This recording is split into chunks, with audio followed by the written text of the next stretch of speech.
라디오 독서실 한국인이 사랑하는 우리 문학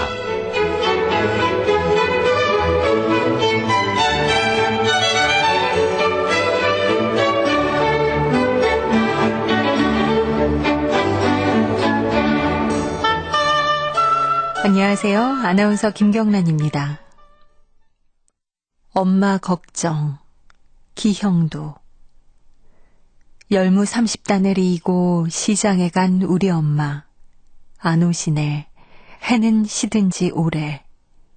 나는 찬밥처럼 방에 담겨 아무리 천천히 숙제를 해도 엄마 안 오시네. 배춧잎 같은 발소리 타박타박 안 들리네. 어둡고 무서워. 금간 창 틈으로 고요히 빗소리. 빈 방에 혼자 엎드려 훌쩍거리던 아주 먼 옛날. 지금도 내 눈시울을 뜨겁게 하는 그 시절 내 유년의 윗목. 기형도 시인의 엄마 걱정입니다. 엄마라는 단어는 부르기만 해도 눈물이 핑 돌 때가 있어요. 오죽하면 시는 이 세상 모든 곳에 있을 수 없어 엄마를 만들었다는 말까지 있겠습니까? 12월입니다. 날씨도 점점 추워지고 따뜻한 게 그리워지는 시기. 엄마의 품 같은 그런 마음으로 따뜻하고 넉넉하게 올 한 해 마무리했으면 좋겠습니다. KBS 라디오 독서실 한국인이 사랑하는 우리 문학. 오늘은 이홍 작가의 50번 도로의 룸미러 만나보겠습니다.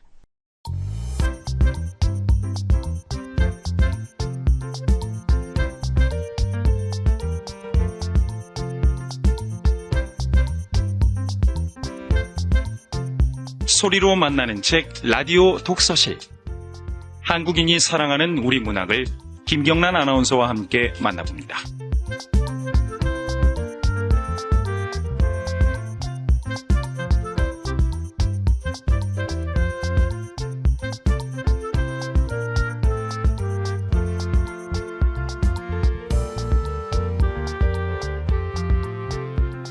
이홍 작가는 1978년생입니다. 서울예술대학 문예창작학과를 졸업했고 이홍 작가는 2007년에 장편소설 걸프렌즈로 민음사에서 주는 오늘의 작가상을 수상했습니다. 화려하게 데뷔를 한 셈인데요. 올해 발표한 성탄 피크닉으로는 한국일보 문학상 본심 후보에도 올랐죠. 오늘 소개하는 50번 도로의 룸미러는 현장 비평가가 뽑은 2009 올해의 좋은 소설에 선정되기도 했습니다. 여러분들에게는 어떤 느낌을 줄지 지금부터 함께 들어보겠습니다. KBS 라디오 독서실 한국인이 사랑하는 우리 문학 이홍 작가의 50번 도로의 룸미러입니다.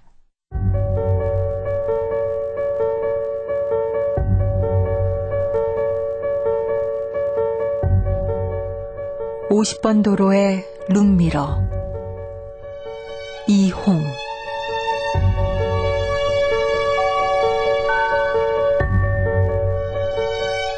아이가 보이지 않는다. 차는 50번 고속도로를 내달린다. 전면 유리창에 들이닥치는 시커먼 어둠이 빠른 속도로 짙어진다. 핸들을 쥔 여자가 먹빛 룸미러 속을 짧게 확인한다.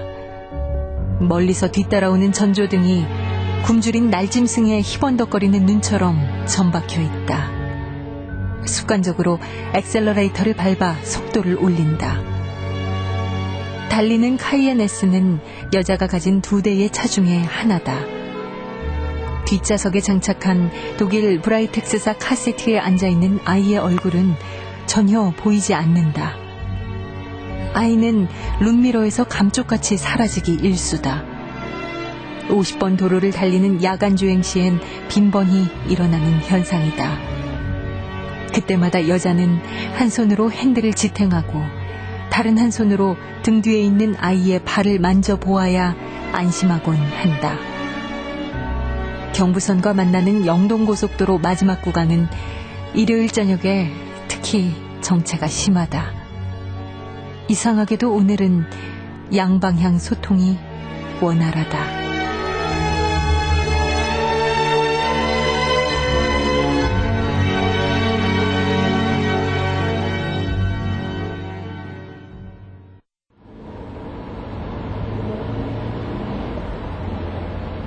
(500m) 앞에 마성터널이라.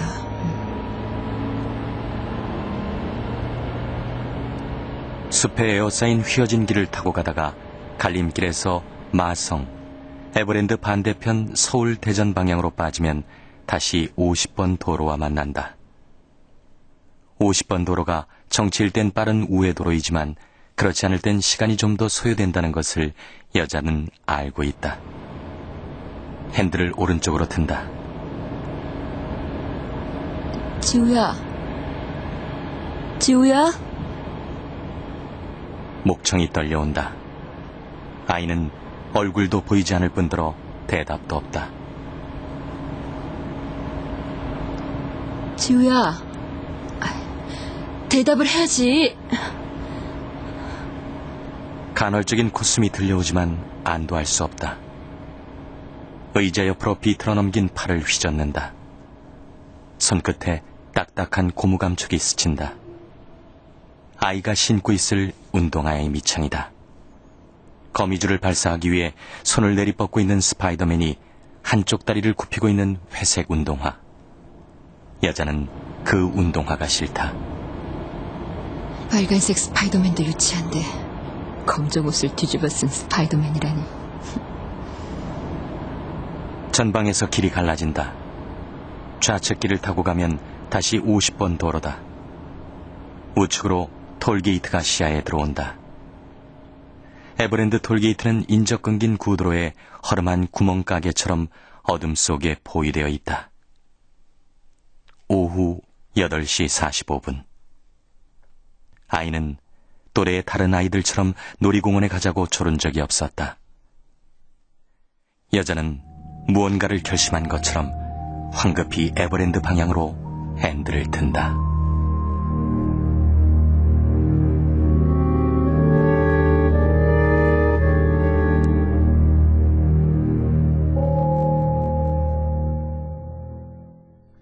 용인 별장으로 출발하기 전까지 여자는 무척 바쁜 하루를 보냈다. 이틀 전 금요일 오전 9시 10분. 아파트 현관 앞에 정차한 노란색 유치원 버스에 지우를 태웠다. 우리 지우, 유치원 잘 다녀와. 엄마, 갈게요. 어머니, 다음에 또 뵙겠습니다.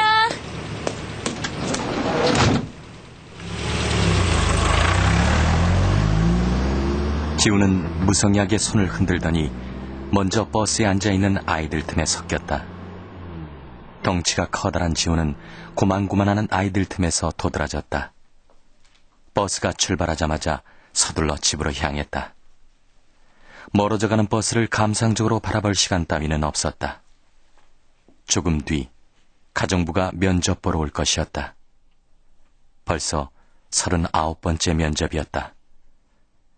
약속 시간이 20분쯤 지났을 때 휴대폰 진동음이 옅게 울렸다. 제발 가정부가 못 오겠다는 전화만 아니길.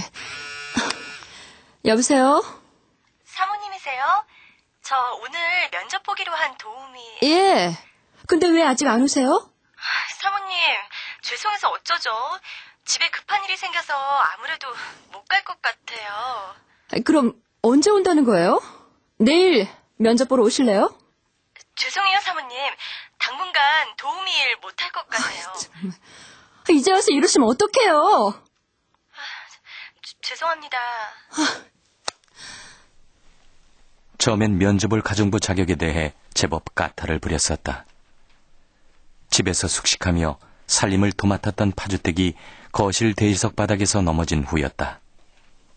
파주댁은 무릎 연골 파열로 수술을 받아야 했고 일을 그만두겠다고 통보해왔다. 지우 때문에 다친 것이다. 가정부의 조건은 지우를 견딜 수 있다면, 이 집을 견딜 수 있다면 그것으로 좋겠다. 벌써 그 업계에 소문이 자자할지도 모른다. 집에 다녀간 사람들끼리 고개를 절레절레 저으며 험담을 나누었을지도. 무거운 현기증이 몰려왔다. 마음을 다잡고 전실로 들어갔다. 10시 30분에 압구정동에서 약속이 있었다. 약속을 취소하기엔 늦은 시간이 아니었지만 여자는 외출 준비를 서둘렀다.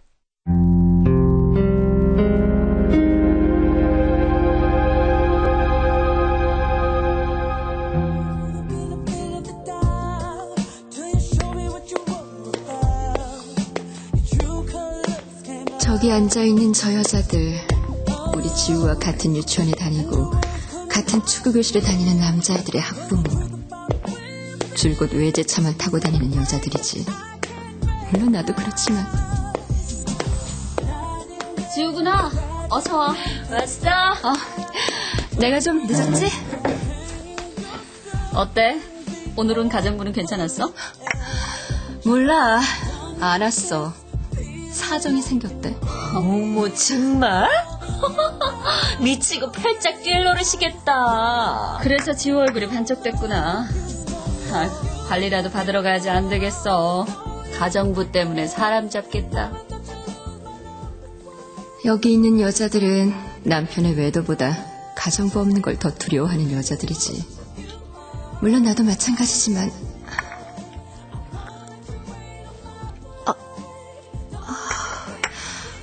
왜 이렇게 속이 쓰리지? 왜 그래, 지우야? 어디 아파? 아니야. 근데 무슨 얘기를 하고 있었어?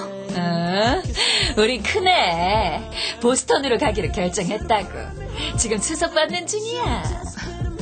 주원이 누난 청담에서 전교 1, 2등 한다고 하지 않았어? 맞아.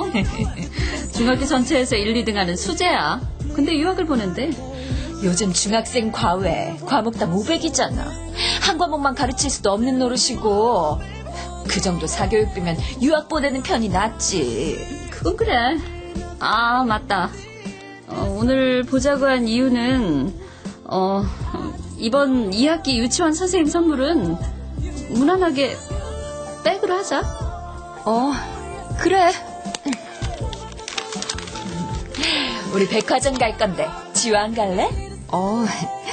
난 약속이 있어. 그래, 그럼 이따 축구 교실에서 봐.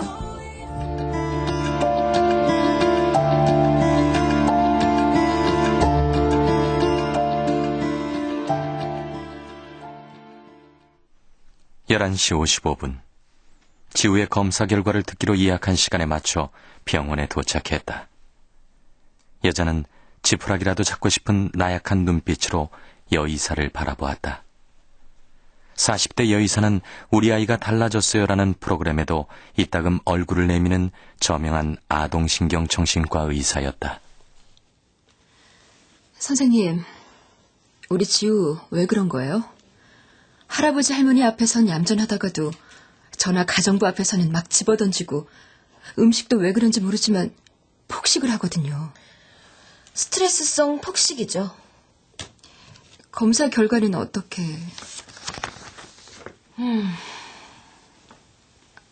많이 나쁘게 나왔어요? 우선 지금 받고 있는 교육을 좀 정리하시는 게 좋겠어요. 지우의 역량을 초과한 과다 교육을 하고 계신 것 같습니다. 선생님, 지우 과외는 제 의사가 아니에요. 지우가 하고 싶다는 것만 시키는 거죠. 그 나이 때 아이들은 자신이 뭘 해야 하는지, 뭘 하고 싶은 건지 명확히 판별할 수 없습니다. 지우가 그린 그림을 관찰해보면 보세요. 지우가 그린 그림이에요. 지우 그림 맞네요. 절 그린 건가요? 네, 어머니를 그렸습니다. 미술학원을 보내서 그런지 6살 아이치곤 제법 색감은 좋지 않나요? 문제는 여기 배 쪽을 보세요. 우리 지우가 제 배에다 뭘 그린 거죠? 거미입니다.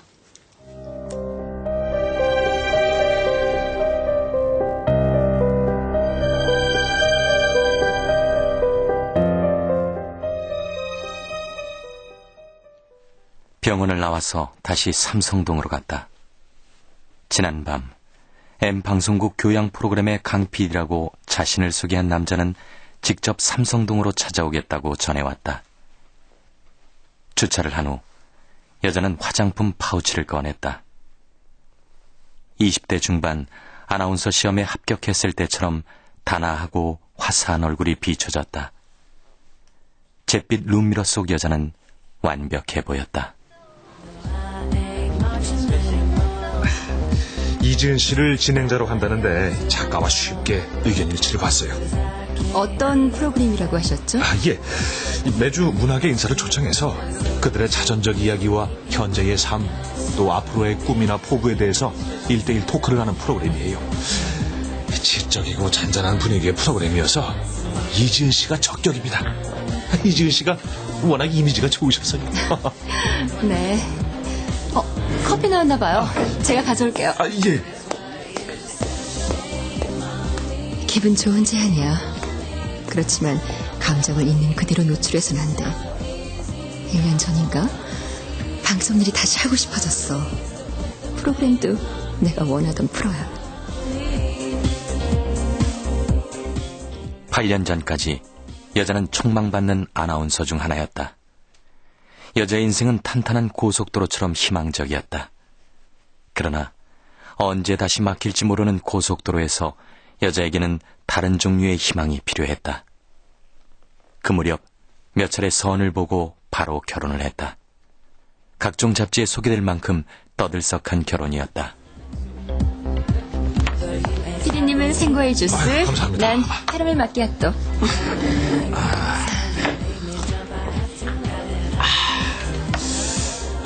어떠세요? 나는 하고 싶지만 지금 내 위치가 하고 싶다는 의지만으로 가능한 위치는 아니잖아. 지우를 맡아줄 사람도 없고, 게다가 시댁에선 지우가 클 때까지 절대로 일하지 않겠다는 조건으로 한강역 78평 아파트를 준댔잖아. 이지은 씨, 왜 싫으세요? 싫은 게 아니라 이지은 씨 이미지가 워낙 좋으셔서요. 강 PD를 만난 건 일종의 자기 체크에 불과했다. 미팅은 후회스럽지 않았다. 간만에 올라간 전자저울 위에서 미혼 때의 체중을 확인한 것처럼 여자는 엷은 미소를 지어 보였다. 강 PD의 설명을 마저 듣고 손목시계를 보았다. 약속이 있어서 가봐야 한다고 말하며 자리에서 일어섰다. 이미지가 워낙 좋으셔서요. 강 PD가 조금 전에 했던 말은 인상적이었다.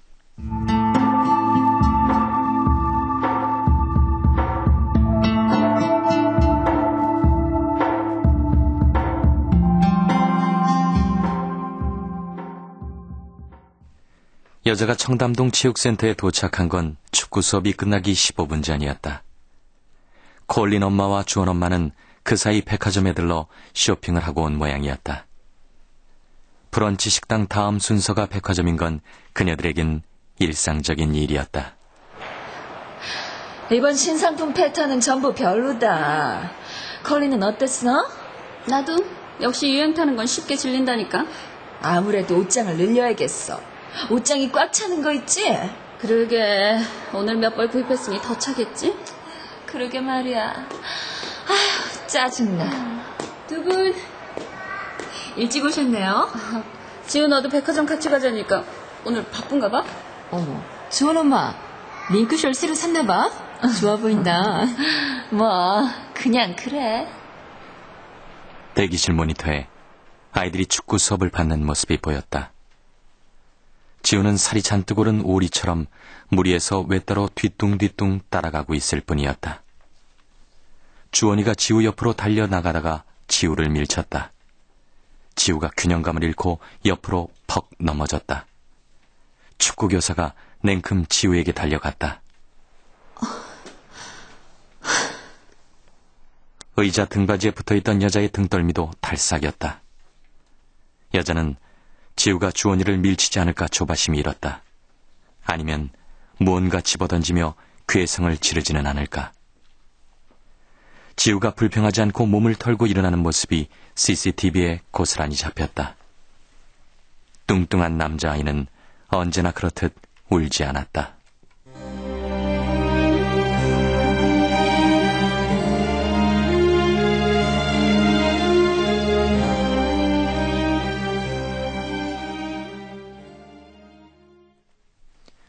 여자는 지우를 카시트에 앉혔다. 대치동 한글학교로 가야 했다. 영어 유치원을 비롯해 리틀 다빈치, 축구교실, 키즈 줄리어드, 파닉스 센터, 브레인스쿨, 한글학교 같은 학원들과 현재 국제학교 선생의 영어 개인 레슨까지. 여의사의 권유에 따라 무엇을 정리해야 할지는 종잡을 수 없었다. 며칠 혼란스러운 나날의 연속이었다. 그리고 어젯밤부터는 무언가를 확신하기 시작했다. 확신이 선 순간부터 정체를 알 수 없는 막막한 심정에 사로잡혔다. 이대로 얼마나 더 버틸 수 있을까? 정말 이젠 그게 무엇이든 정리를 해야 돼. 그래야 돼. 인터넷 포털 사이트 메인 창이 떴다. 여자는 모 일간지 2003년 3월자 서해면을 모니터에 띄웠다. 그 애는 지우가 태어난 해다. 왜 그 애의 범죄 기사에 집착하는지 스스로도 알 수 없었지만 막연한 축축은 점차 사실로 굳어져 갔다. 며칠 내내 읽어보았던 그 기사를 또다시 응시했다. 가시처럼 꼿꼿하게 선 글씨들을 꼼꼼히 읽어내렸다. 이제는 기사 전문을 토시 하나 빼지 않고 외울 지경이었다. 지난 2003년 3월 한낮에 방배동에서 살인사건이 발생했습니다. 경찰의 발표에 따르면 범인은 올해 34살의 실업자로 결혼식 치를 비용을 마련하기 위해 범행을 저지른 것이라고 합니다. 범인은 모녀를 살해한 후 도주하다 뒤따라오던 순경과 몸싸움을 벌였고 과도로 순경을 3군데나 찌른 다음 순경을 인질로 삼았습니다. 경찰은 인질극을 벌이던 범인을 설득하기 위해 범인의 약혼녀를 불렀습니다. 인질극 현장에 나타난 범인의 약혼녀는 9개월의 임산부로 밝혀졌습니다. 한 달 후 약혼녀는 혼자 출산을 했고 태아를 산부인과에 버린 채 종적을 감췄습니다. 태아는 2003년 4월에 태어났습니다. 2003년 4월생. 지우가 태어난 시기도 2003년 4월.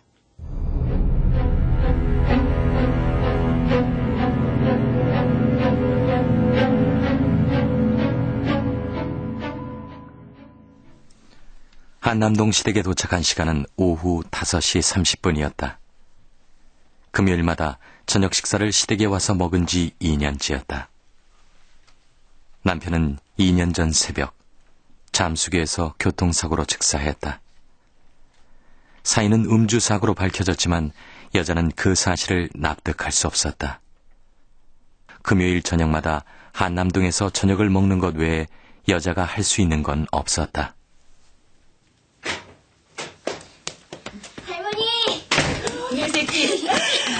고새 키가 부쩍 컸구나. 네, 할머니.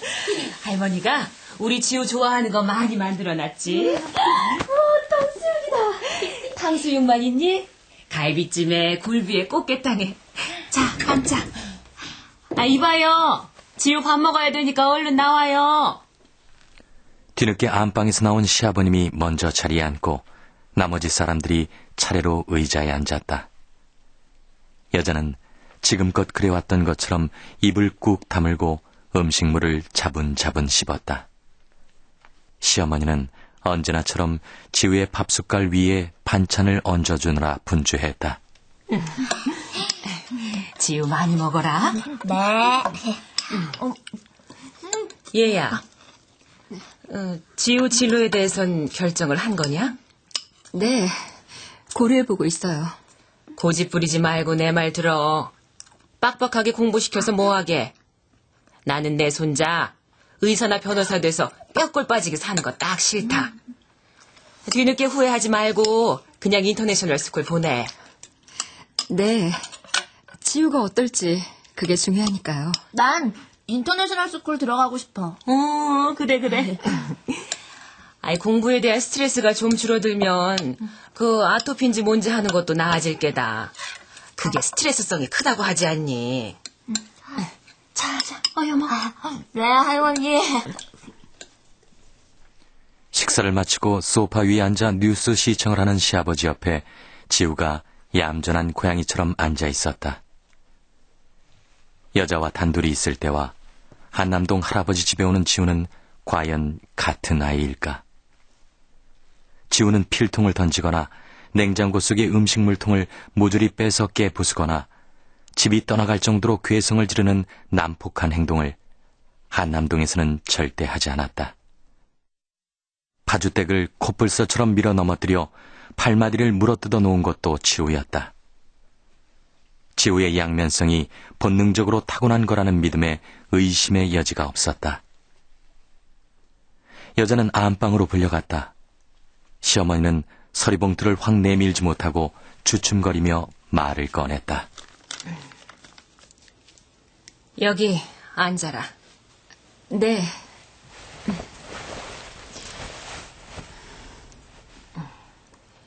명의를 네 이름으로 바꿨다.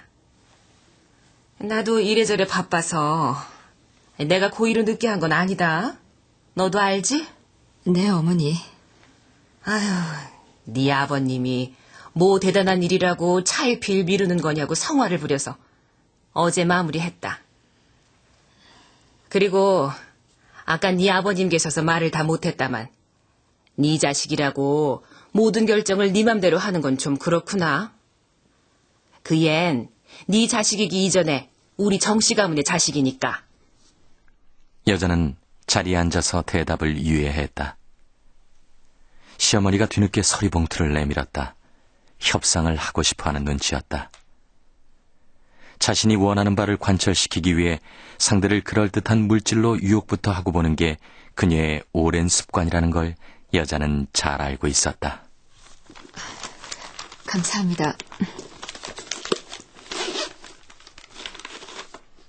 최대한 감사한 마음이 담긴 눈빛으로 덤덤하게 서리봉투를 백 속에 넣었다. 시어머니는 여자의 대답이 시원치 않았는지 깨름칙하다는 듯 눈살을 오므렸다. 지금 살고 있는 아파트는 마침내 온전하게 여자의 소유가 되었다.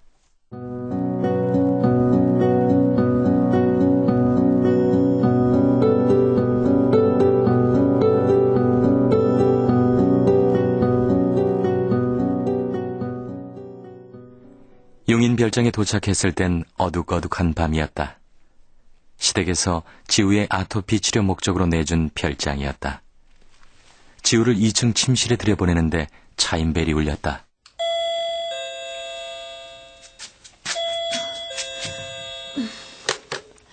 누구세요?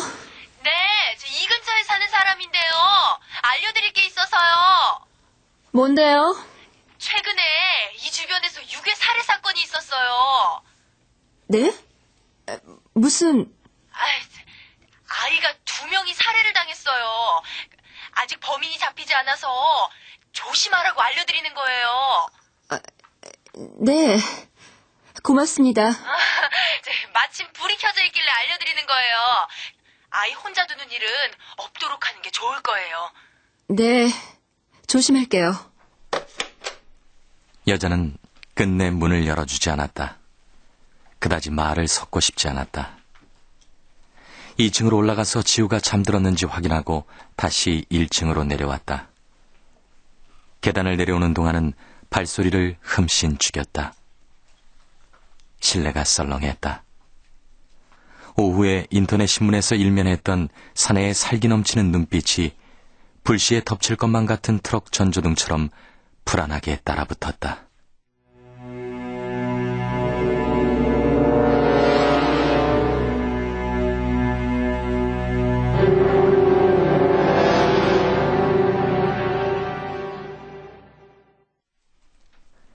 5장의 사진을 유심히 살펴보던 여자의 남편은 유독 한 사진에서 시선을 떼지 못했다.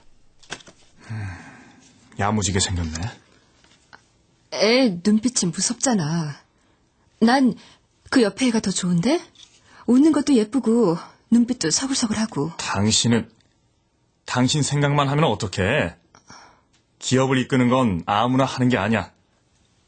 이렇게 물러 터지게 생긴 애가 물려받으면 회사 하나 거덜내는 건 시간 문제라고.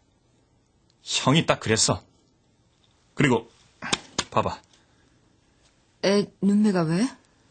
여기 눈매를 보라고. 살짝 올라갔잖아?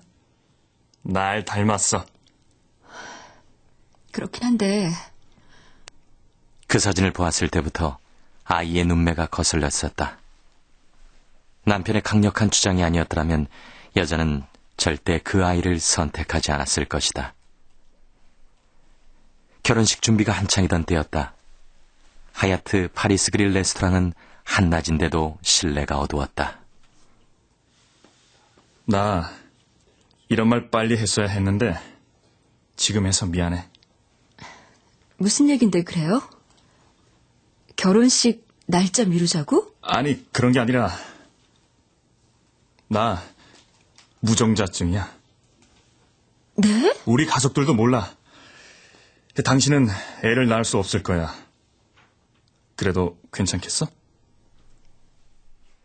방금 헤어져도 다시 보고 싶은 뜨거운 감정과 일평생 휘청거릴 필요 없는 든든한 경제력을 동시에 갖춘 결혼이란 흔치 않다.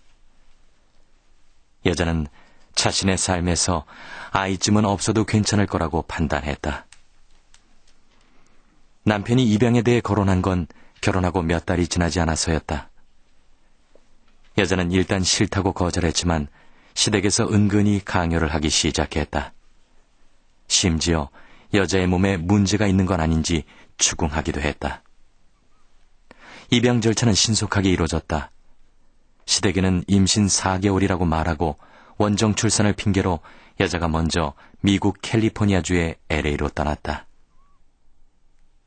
남편이 낯선 아기들의 사진을 들고 온 건 LA 생활이 끝나갈 즈음이었다. 생후 한 달을 넘기지 않은 아기들이었다. 우리 애기야. 안아봐. 그래요. 이름 지었어. 정지우. 어때? 정지우? 한 달 정도 여기서 지내다가 돌아가자. 아, 그리고 하나 더. 지우 혈액형이 B형이야. 당신이나 나나 B형이니까. 남편이 주도 면밀한 사람이란 걸 알고 있었지만 새삼 놀라웠다. 한편 어떤 감정으로 아기와 첫인사를 해야 할지 갈피를 잡을 수 없었다. 그저 멀뚱한 시선으로 아기를 내려다보았다. 순간 여자의 마음이 흔들렸다. 웃는 듯 찌푸린 것 같고 찌푸린 듯 웃는 것 같은, 그러면서도 허방을 짚는 듯 멍한 아기의 모호한 표정이 조금 쓸쓸해 보였다. 기묘한 동질감이 느껴지는 표정이었다. 여자는 아기에게 살며시 손을 내밀었다.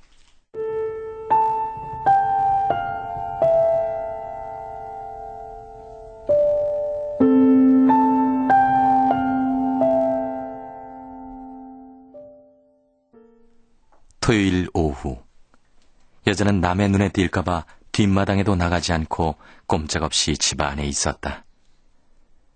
식탁 위를 치우고 2층으로 올라가서 지우의 방문을 열었다. 지우는 보이지 않았다. 복도 끝 욕실에서 샤워기 물소리가 들려왔다.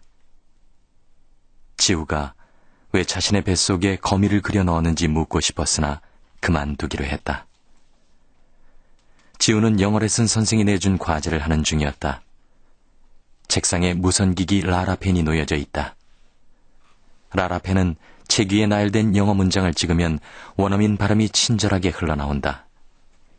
여자는 라라펜을 볼 때마다 신기해했다. 여자가 라라펜의 맨 위 버튼을 눌러보았다. 지우의 유창한 영어 발음이 흘러나왔다. 여자는 픽 웃으며 또 다른 버튼을 눌렀다. 엄마, 쟤를 어떡해? 무서워 죽겠어. 어젯밤엔 유리컵을 집어던지고 날 노려보는데 딱 죽일 기세였어. 집에 일하는 사람이라도 있을 땐 그나마 안심했지. 단둘이 있다가 봉변을 당할까봐 하루도 눈을 제대로 붙인 적이 없어, 엄마. 아니야, 망상이 아니라니까. 그 신문에 나온 남자 사진을 보면 누구라도 제가 그 남자랑 닮았다는 걸 알 수 있어. 다른 데도 그렇지만 눈매가 빼다 박았다니까. 이건 내 목소리. 그건 바로 자신의 음성이었다. 기억이 정확하다면 올해 초 아버지와 함께 크루즈 여행을 간 엄마와의 통화였을 것이다. 지우가 입양하라는 사실을 알고 있는 건 여자와 여자의 남편, 그리고 여자의 친정엄마뿐이었다. 라라펜을 들고 있는 손이 파르르 떨렸다. 머릿속이 바스러지는 것 같았다. 조금 열린 창문에서 차디찬 칼바람이 들이쳐 목덜미를 핥히었다.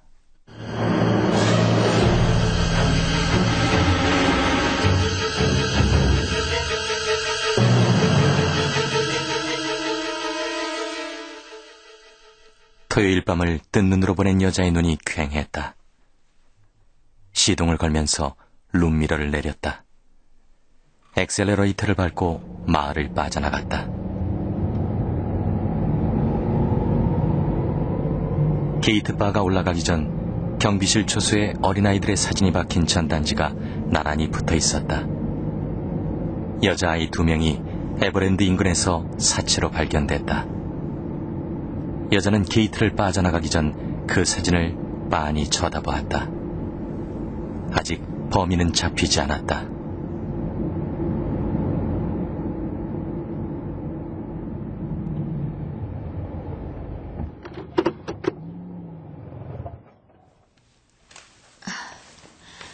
음료수 좀 사올게.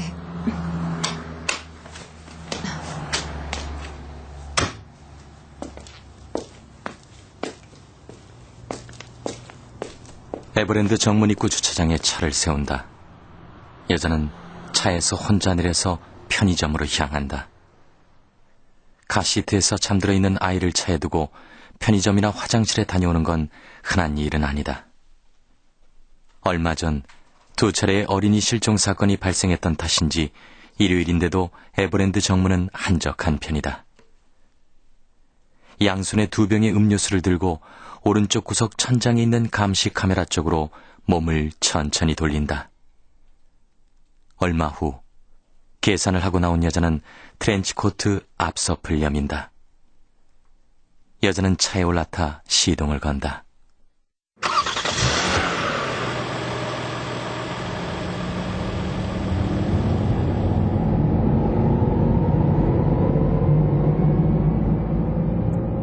차체 밖에서 휙휙 날선 바람 소리가 귓전을 울린다. 한밤중 에버랜드 톨게이트는 을씨년스럽다. 톨게이트를 빠져나간 차가 다시 50번 도로와 만난다. 밤 9시 50분. 때로는 간절한 마음으로 의식에서 지워야 하는 순간들이 있다. 기억하기 싫은 일은 기억할 수 없는 일이 되어야만 한다. 차는 50번 도로 위를 내달린다. 여자는 뒤돌아보지 않는다. 손을 뒤로 넘겨보거나 아들의 이름을 나지막하게 부르지도 않는다. 양손으로 핸들을 잡고 룸미러를 본다. 룸미러 속은 완벽한 먹빛이다. 침착하게 휴대폰을 든다. 살아오면서 119나 112나 113 같은 번호를 누를 필요 없이 살아왔던 여자였다. 신호음이 짧게 2번 울리고는 전화가 덜컥 연결된다. 여자는 버석버석하게 말라서 떨리는 입술을 간신히 떼어낸다. 우리 아이가 사라졌어요.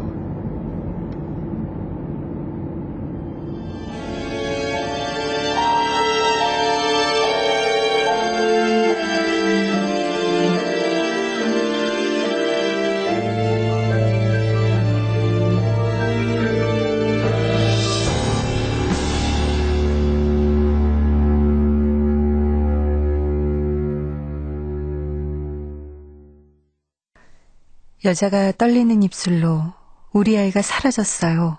이 말을 하면서 이 작품은 끝이 납니다. 작품에 대한 자세한 이야기 이홍 작가 직접 모시고 이야기 나눠보겠습니다. 어서 오세요. 안녕하세요. 아, 정말 반갑습니다. 근데 굉장히 당혹스럽거든요, 사실. 그러니까 여자가 아이를 어떻게 한 건가요, 이게 도대체? 이 소설을 발표하고 나서요, 가장 많이 받았던 질문이었는데요. 흥미롭게도 이 단편 50번 도로의 룸미러를 읽어주신 독자분들이 소설의 결론을 다 다르게 내주시더라고요. 네. 그 점이 작가로서는 굉장히 감사한 일이고, 또 욕심을 조금 더 부리자면 결론에 대해서는 닫아두지 않고 읽는 독자분들에 따라서 다 다른 해석과 결론을 가지시길 바라는 마음입니다. 그러니까 비밀이죠.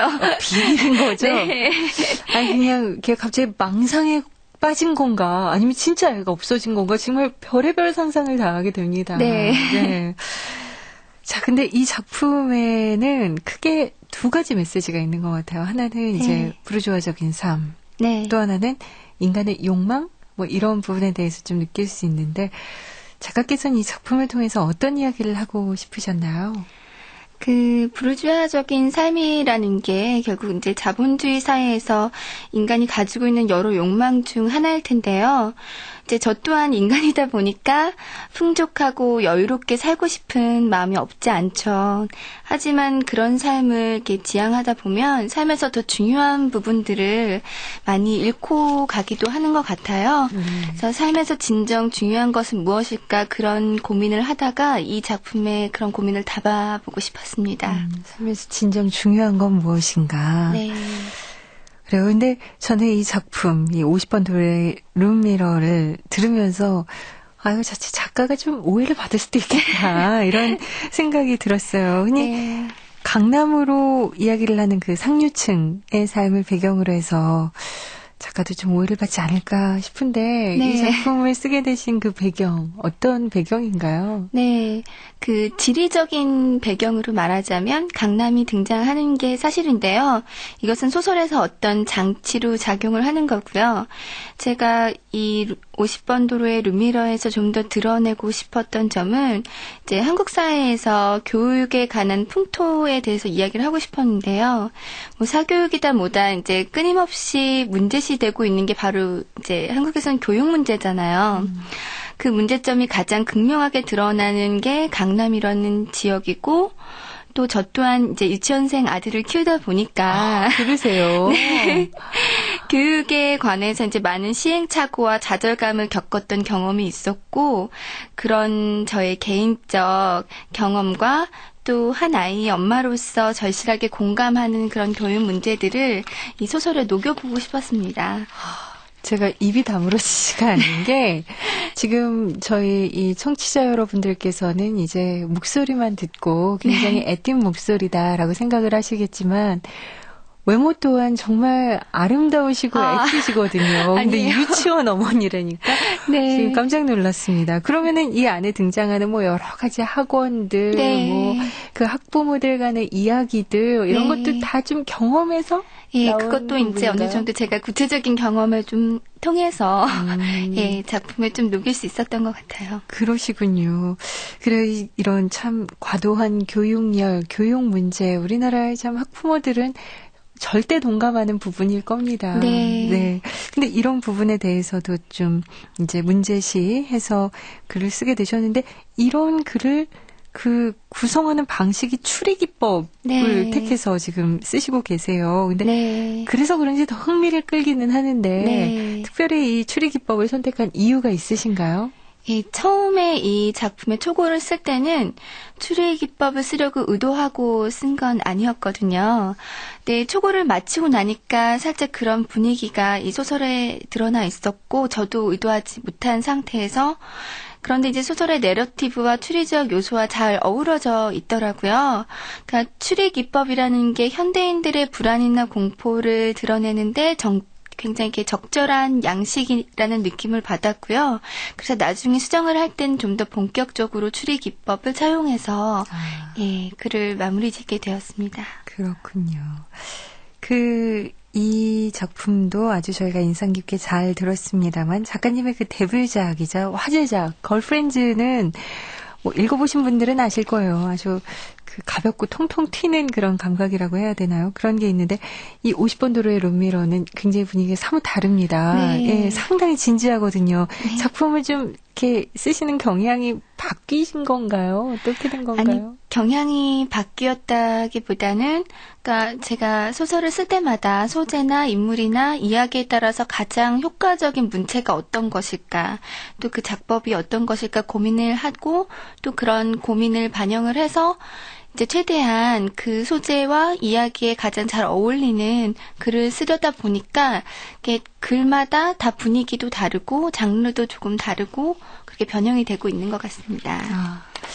아이 어머니라고 하셨는데 그러면 아이 키우시느라 또 집필하시랴 바쁘실 텐데요. 어떻게 짬내서 글을 쓰세요?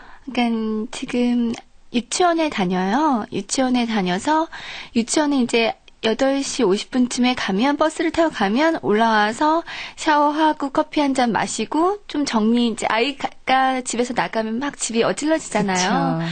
그래서 정리를 좀 한 다음에 이제 그때부터 앉아서 커피 마시면서 이제 집필을 하고 이제 아이가 3시에 돌아오니까 그때까지는 쭉 한 5-6시간 집필을 하고요. 그 다음엔 이제 좀 아이 간식도 챙겨주고, 예, 같이 숙제도 도와주고 하다가. 정말 그 빈 시간을 아주 알뜰하게 사용을 하시는 작가시네요. 그런 식으로 앞으로도 좀 좋은 작품 계속해서 많이 발표를 해주시고요. 네. 기대하고 있겠습니다. 네, 감사합니다. 네, 오늘 나와주셔서 고맙습니다. 네, 안녕히 계세요. 지금까지 50번 도로의 룸미러 이홍 작가와 함께했습니다. 피천등님의 글 중에 이런 글이 있더라고요. 잠을 못 잔 사람은 풀의 향기도 새소리도 하늘도 햇빛조차도 시들해진다. 잠을 희생하는 대가는 너무나 크다. 끼니를 한두 끼 굶고는 웃는 낯을 할 수 있으나 잠을 하루 못 잔다면 찌푸릴 수밖에 없다. 잠이 보약이라는 말도 있죠. 잠을 자야 할 때는 좀 푹 주무시고요. 저는 다음 시간에 다시 건강한 모습으로 찾아오겠습니다. 지금까지 이홍 작가의 50번 도로의 룸미러 편, 음악 최현석, 효과 안익수 노동걸 김기평, 기술 이흥규, 극본 서현희, 제작 박기환, 진행의 김경란이었습니다.